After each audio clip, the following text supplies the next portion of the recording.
Karena dia memang menurut saya menjadi tidak adil ketika orang nggak ada yang tahu siapa dia. Sampai terakhir mohon maaf bukan mau soal harta gitu. Tapi betapa kita begitu tiba-tiba sukses kita punya uang, yang kita ingat Rudy Badil. Rudy Badil inilah orang di balik layar yang kemudian akhirnya membentuk kami satu persatu. Rudy David Badil. Rudy David Badil atau biasa dipanggil Rudy Badil ini nyatanya adalah seseorang yang sangat berpengaruh pada perjalanan karir 3 personil Warkop DKI, Dono, Kasino, Indro, hingga saat ini. Rudy Badil disebut-sebut sebagai tokoh di balik lahirnya grup lawak Warkop yang begitu melegenda hingga hari ini. Namun seiring perjalanan karir Warkop yang kian populer dan memuncak, Rudy Badil mengalami rasa ketidakpercayaan diri. Karena adanya tuntutan tampil secara langsung, terpaksa Rudy Badil mundur dan tidak terlibat di depan layar bersama Warkop lagi. Dirinya memilih jalan lain untuk berkarir, yakni sebagai wartawan media cetak Kompas. Meski tak berkarya lagi bersama Warkop di depan layar, ternyata sosok Rudy Badil menjadi penyumbang ide, gagasan, dan kreativitas bagi para pemain Warkop lainnya. Hampir di setiap pertunjukan Warkop, selain memberikan ide dan gagasan, Rudy Badil kerap kali memberikan kritik kepada para personil Warkop agar dapat terus mengembangkan pola pertunjukannya.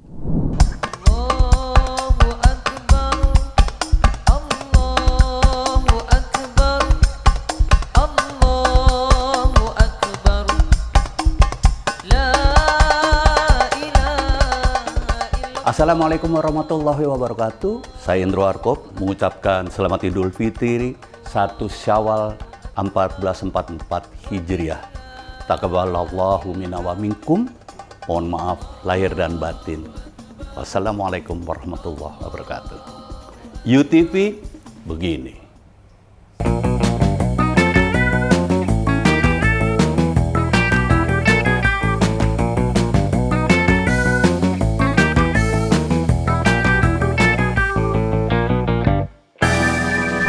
Mas Indro, setelah 2 episode Gile Lundro kemarin, ternyata feedbacknya luar biasa. Alhamdulillah. Jadi sepertinya penggemar Warkop tuh tiba-tiba berkumpul dapat resource informasi dari yang A1 lah. Iya, siap. Nah kemudian berkembang kan, beberapa pertanyaan kemudian masuk ke saya, tolong minta diulas satu persatu karena ternyata mereka rindunya nih nggak ketahan gitu Ini ya. termasuk sama Biro Intelijen gitu ya. Sepertinya iya.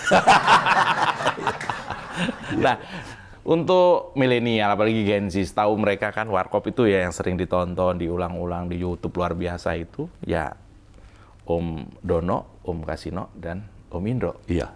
Padahal tentu tidak sesederhana itu grup legenda ini tercipta. Ya. Ada satu sosok yang pengen sekali saya dengar langsung dari Om Indro. Siapa itu Om Rudy David Badil? Ya.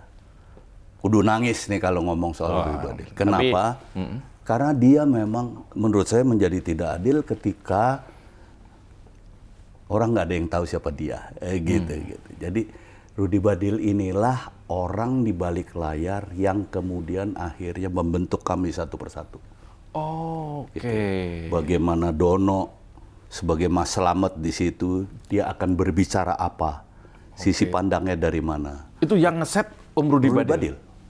Rudy Badil. Bagaimana Kasino sebagai anak yang punya warung. Rudy Badil main juga sebagai yang punya warung. Artinya dia kayak kalau buat sekarang gitu, dia yang kasih koridor gitu. Arahin lo kemana gitu. Yang ngomong mungkin ini Acing. Acing tuh anaknya Bang Holik, Rudy Badil. Acing tuh Kasino. Tulo. Abdullah namanya dulu kan, Acing namanya Natsir. Oh iya, Natsir. Kalau Tulo. Jadi sampai sedetil itu gitu. Orang yang detail sekali ya? Detail. Ini memang otaknya kreatif sekali menurut ya? Rudy Badil. Ini biasa. otak Rudy Badil semua. Ini kita kan ngomongin sketsa Warkop. Warkop di siaran kan. Di radio saat ya. Itu kan kita memang mulai dari situ. Tulo itu namanya Abdullah, cuman waktu kecil nggak bisa bilang Dullah ya, Tulo. Sampai segitunya. Sampai segitunya. Terus kemudian ada keponakan nih, satu yang yatim piatu ngikut dia, namanya Ubay. Ubay. Dia baru datang setelah berapa tahun warung, baru datang. Saya. Oh, oke. Ubay. Awal Betawi, ini mulai. Betawian semua nih, enak. Etnisnya Betawi. Sampai diatur seperti itu. Gaya ngomongnya Betawi, Betawi kota. Jadi apa yang kita bilang kampung. Kalau yang di sana-sana kan deso. Kalau ini kampung. Jadi sebuah desa yang ada di kota. Gitu. Oke, jadi udah sampai dipikirin gitu. Castingnya satu persatu begini Iya. ya? Karena dia juga orang kan, teater populer kan. Oh, Rudy oke. Badil kan tim researchnya teater populer. Oke. Jadi kayak film Cuk Nyadin misalnya. Oh dia 2 tahun sebelumnya dia udah ke Sudah di Aceh. Udah ke Aceh, udah nyari tahu. Antropolog. Iya. Dia, antropolog. Nah, begitu semuanya. Bagaimana Mas Suma dijadikan. Jadi sebetulnya harusnya sih kita harus terima kasih sama Rudy Badil banget. Oleh karena itu sampai terakhir mohon maaf bukan mau soal harta gitu. Tapi betapa kita begitu tiba-tiba sukses kita punya uang yang kita ingat Rudy Badil. Iya, iya. Dan boleh percaya ini saya ingat banget gitu. Saya kan orang lapangannya Warkop. Jadi saya yang disuruh terus lu cari apa untuk Rudy Badil gini gitu. Kita kepengen kasih mobil. Oke. Ini ceritanya Warkop ya sebut saja sukses di awal, lalu teman-teman berpikir keras mau ngasih Bang Rudy Badil apa nih gitu. Dia harus keren, dia harus hebat. Karena dia kita begitu. Cari mobil. Saya bahkan nggak ngerti apa-apa. Akhirnya saya ngomong sama namanya anak kecil ya. Iya, paling kecil. junior ya. Babe butuh apa? Anak-anak mau ngasih mobil dia jujur. Om Indro manggil Babe. Bang Rudy Babe? Karena di radio saya manggil dia Babe sih. Oh, karena perannya ya? Tapi semuanya. Mas Kasino manggil Babe. Oke. Oh, nggak mau. Oh ya? Beneran, Saya waktu itu, ya namanya anak muda paling nakal ya. Saya punya mobil build up. Zaman segitu. CJ7. Oke. Laredo. Itu nggak ada yang punya. Satu-satunya di sini orang harusnya dibalikin impor. Tapi yang saya punya tuh yang dibalikin sana yang bikinan sini. Gitu. Oh gitu. Di re-export. Gitu. Sampai saya tawarin. Itu mobil idaman banget saya dari kecil. Gagah banget itu. Babe mau Jeep nggak? Ini kalau buat ini cuma rada boros. Tapi kalau bakal wartawan, lu kemana juga, Lu mau ke Baduy, mau kemana, dia kan demen begitu tuh. Itu udah 4 wheel ya waktu itu ya? 4 wheel. Tahu nggak dia akhirnya bilangnya? Lu kalau emang mau beliin mini cab. Mini cab? Iya. Mini cab tuh kalau anak sekarang carry. Carry ya kalau sekarang. Ya. Mini cab Mitsubishi. Tahu nggak kenapa? Kenapa? Di situ biar isi semua apapun ya, ada pakaian, ada apa. Jadi kayak rumah berjalan ya? Iya. Van ya? Tahu nggak? Van, tapi yang kecil gitu. Buku, wah banyak yang minta ampun. Itu buku ya, sebetulnya dia tuh memang pembaca mobil tonasenya ngelebihin high-ace. Gara-gara diisi. Jadi seperti itu. Itu betapa Rudy Badil itu berarti banget buat kami. Lalu dalam perjalanannya, kan tadinya tuh ya, kalau yang dari apa yang saya pahami itu, salah satu anggota Warkop itu melanjutkan apa yang ada di radio itu, Om Rudy juga salah satunya yang harus manggung. Cuman ada, entah lucu, entah apa, saya baca berulang-ulang kisah itu, saya coba pahami, seorang Rudy Badil yang badung kreatif itu katanya sering demam panggung. Bukan hanya demam panggung ketika di panggung demam kan. Demam sebelum panggung. Jam 7 malam manggung, jam 4 sore apa yang terjadi? Nggak mau dia. Udah nggak mau? Dari pertama nggak mau. Satu-satunya dia manggung ketika Lomba Cipta Lagu Remaja pertama. Prambors LCFR. Kita harus keluar sebagai pemandu acara warung kopi. Digarap kayak warung kopi. MC lah ya? Iya, MC-nya lah. Gitu. Rudy Badil tuh. Itu keluar? Iya. Disambitin sama teman-temannya. Loh, kok disambitin? Iya. Nggak banyak ngomong. Oh gitu. nggak bisa ngomong. Seorang Rudy Badil. Woi, yang itu tuh ngomong.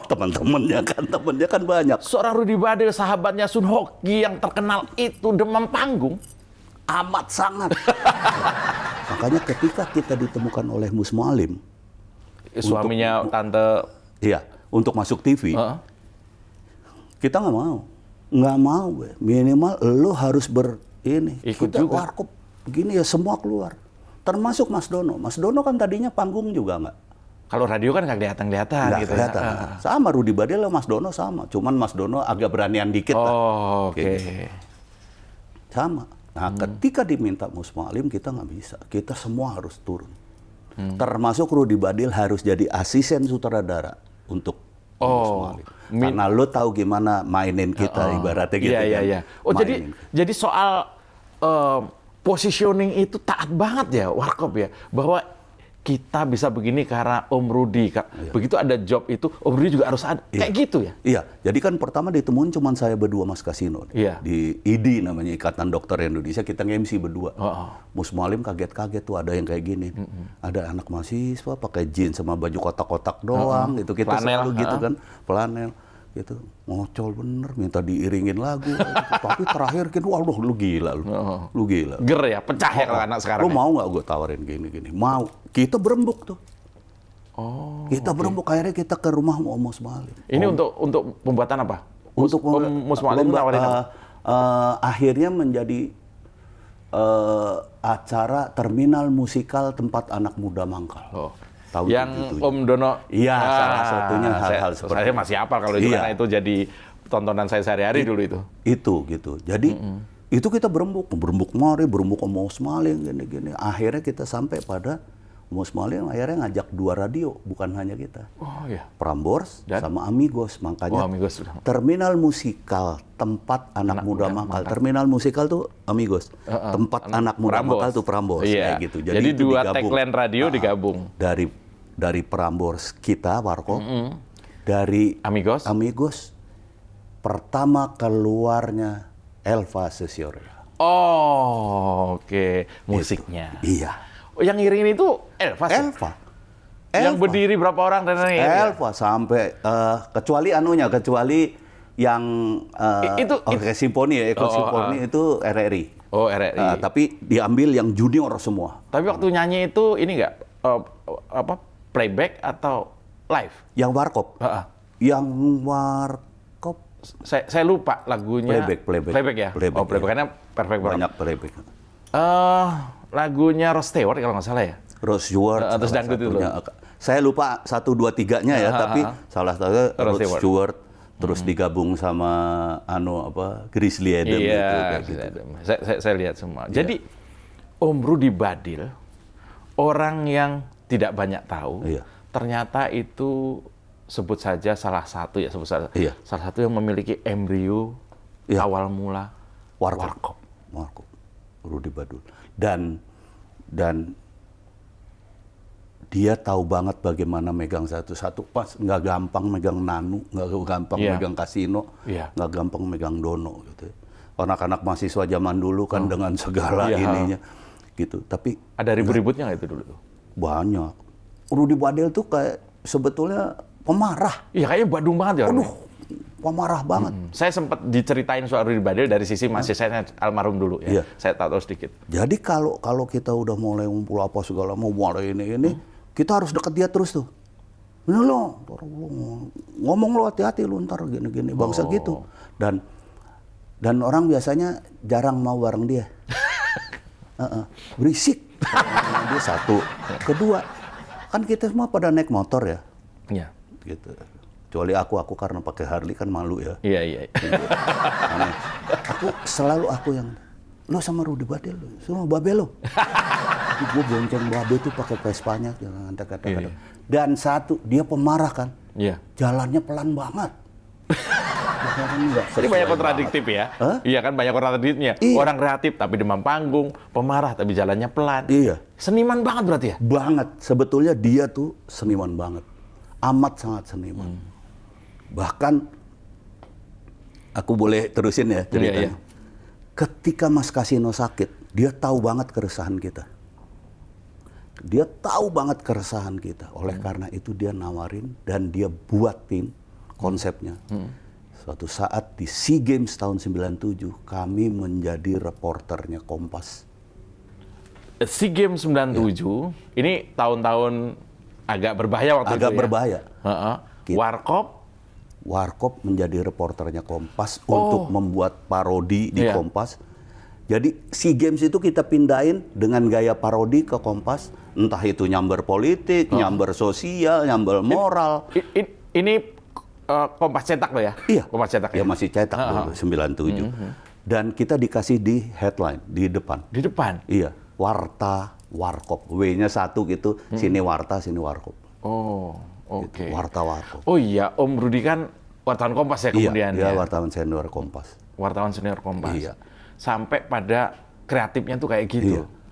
Walaupun kita akhirnya ngerjain, tapi dia udah, lu masuk ke sini. Lu kayak gini nih, Wismoyo ngomong kayak gini nih. Set lu masuk kayak gini. Ini masuk kalangan elit loh. Humor-humornya kemudian termasuk produk komedinya yang kemudian jadi... Dan kita punya pos tuh di stadion. Kita punya pos, Rudi Badil lagi. Dibikin pasir semua pakai gelugu-gelugu ini, pakai tenda. Seolah-olah benar-benar di pantai. Oh gitu. Itu Rudi Badil lagi. Pencinta alamnya kan. Oh iya keluar ya karena dia pencinta alam. Terus semua sampai halal. Gimana tiba-tiba ada pemenang dari Thailand gitu. Kita wawancara dulu. Di wawancara ini direkam nih. Fokus Indosiar. Jadi banyak banget. Terus masuk. Artinya gini. Kalau saya sih menangkapnya sebagai warkop gitu. Rudi Badil mau kasih lihat. Walaupun lo kita kompaknya karena orang per orang yang benar-benar kompak. Tapi ketika salah satu ada, lo harus bertanggung jawab. Lo harus tetap eksis. Lo harus tetap inovatif. Kayak gitu. Jadi itu yang dibuat. Kasino sampai nangis. Kasino udah nggak bisa apa-apa. Dia baca gini, baca. Gitu. Waktu Om Kas sakit. Iya. Terus kita maaf ya, kita terbiasa kayak gitu. Ketika kita dapat duit kan. Kita beliin Kasino sesuatu, dan kita beliin Rudi Badil sesuatu juga kayak gitu. Dan itu semua. Rutin seperti itu? Iya, dan Kasino nangis banget. Gue seneng banget kalian masih bisa eksis. Iya. Walaupun gue hanya cuman bisa nonton dulu, tapi gue demen banget. Nangis Kasino. Iya. Ya itu menurut aku juga, ya lo demen lah Rudi Badil ini semua juga dibalikin dalam hati gitu kami. Gitu. Maksud saya gini, Om Rudi Badil ini, Om Rudi David Badil ini bukan hanya sekedar inisiator ya, salah satu inisiator untuk warkop ini, tapi dia juga mengawal saya sebutnya ya, kelakuan Badungnya jadi produktif teman-teman warkop ini. Wah, kalau saya boleh ini sampai dengan kita masuk film peran Rudi Badil kuat banget. Kecuali setelah kita udah di film kayak gitu, memang Rudi Badil agak lebih ngelepas, tapi dari mulai kaset, panggung, sampai baru masuk komedi, di film, ya, itu Rudi Badil dampingin kita terus. Itu dampingin kita terus. Dan tugas saya kebetulan, karena saya paling muda, saya yang ngurusin administrasi lah, TU lah, tata usaha. Dan saya selalu laporan sama Rudi Badil. Jadi, begitu Warkop eksis, bertiga, Warkop DKI itu, kemudian apa yang dilakukan Om Rudi Badil itu? Berada di belakang layar atau dia di sibuk dengan jadi sebagai contoh kayak gini, misalnya kita nyindir sesuatu di radio atau di kaset, kasar-kasar. Oh langsung ada respon? Ya, kasar. Lu bikin gini deh, gini. Okay. Dan itu diterima oleh teman-teman Warkop? Diterima, karena Rudi Badil paling senior kan. Oh iya. Baik di kita maupun di UI, dia paling senior. Bahkan Rudi Badil itu sampai memberikan beberapa tips gitu. Salah satunya yang saya ingat benar, dia cari dan akhirnya dapat dan diberikan kepada kita 60,000 of jokes. Buku ya? Iya, dunia. Oke. Bahkan anekdot. Bahkan juga dia menerjemahkan sendiri anekdot Rusia, di mana partai menjadi bulan-bulan. Iya betul di situ, mati ketawa ala Rusia. Nah, akhirnya jadi seperti itu. Tapi sebelum itu kita udah duluan ya? Iya, bahkan udah kita bawakan di panggung segala macam. Iya, karena grup komedi akademis, maka ada riset dan sebagainya. Dan Om Rudi Badil menjadi salah satu otak, komedi. Bukan cuma komedi ya, kreativitas dari... Kreativitas bukan hanya komedi ya. Kadang-kadang dia juga memikirkan koridor-koridor kayak gini. Ini terlalu parah kritikannya. Jorok nih terlalu, gitu ya. Kayak istilahnya. Gitu. Hal-hal seperti itu. Nggak clean nih gitu, kira-kira gitu ya. Dia kan sahabatnya betul, Suhoki dia. Iya, betul. Pecinta alam juga, aktivis juga. Kalau saya belum tahu, Om Rudi Badil ini punya putra, putri atau? Iya. Ada. Rudi Badil akhirnya menikah. Iya, akhirnya ya? Menikah dengan kami menyebutnya dan namanya Mbak Senia. Oh, beliau masih ada tuh? Masih Oh, ada. iya. Kemudian anaknya Banu namanya. Oh, Mas Banu. Sekarang dia juga wartawan. Luar biasa ya. Akhirnya wartawan. Jiwa wartawannya yang turun. Jadi anak-anaknya Warkop, bukan Warkop DKI ya, anak-anaknya Warkop itu yang wartawan 2. Anaknya Rudi Badil sama anaknya Mas Dono. Akhirnya ketemu di lapangan. Iya. Luar biasa ya. Tapi saya pikir ada moral story dari kehadiran Om Rudi Badil bagi Warkop ya. Ternyata belum tentu ternyata ada juga orang yang punya ide besar, punya kemampuan luar biasa itu nggak pengen banget ada di depan gitu. Sama sekali. Iya, bahkan grogi tadi dan sebagainya. Bahkan yang kalau boleh saya tambahkan yang menemukan, Mas. Yang akhirnya jadi mbahnya radio. Yang Temi Lesanpura. Oh. Yang mempunyai ide untuk memboyong anak-anak ini ke radio. Kemudian dia berkolaborasi dengan Om Rudi Badil, Om Temi Lesanpura. Boleh dibilang kan hampir seangkatan tuh. Iya, Mas Temi Lesanpura. Saya ingat dulu ada namanya sistem ya, NS Temi Lesanpura, ingat nggak? Iya. Itu kreatifnya. Setelah Warkop lama. Iya. Berarti Om Temi, kemudian Om Rudi jadi salah Tapi satu. kalau boleh bilang ya, motornya Sis juga dia. Betul. Ketika Temi meninggal, goyang, betul, goyang. Saya percaya, luar biasa. Masuk partai, apa. Kacau, nggak ada yang menjaga seperti Om Rudi Badil. Iya. Nah kebetulan Temi nggak ada, kita ada Rudi Badil. Nah, itu yang bedain. membuat Warkop itu kemudian menjadi sekarang. Saya pikir nggak berlebihan kalau saya bilang soul-nya Warkop Rudi Badil. Soul-nya Warkop adalah Rudi Yang Badil. memberikan. Kita minum teh buat Om Rudi Badil. Walaupun tetap gila Lundro.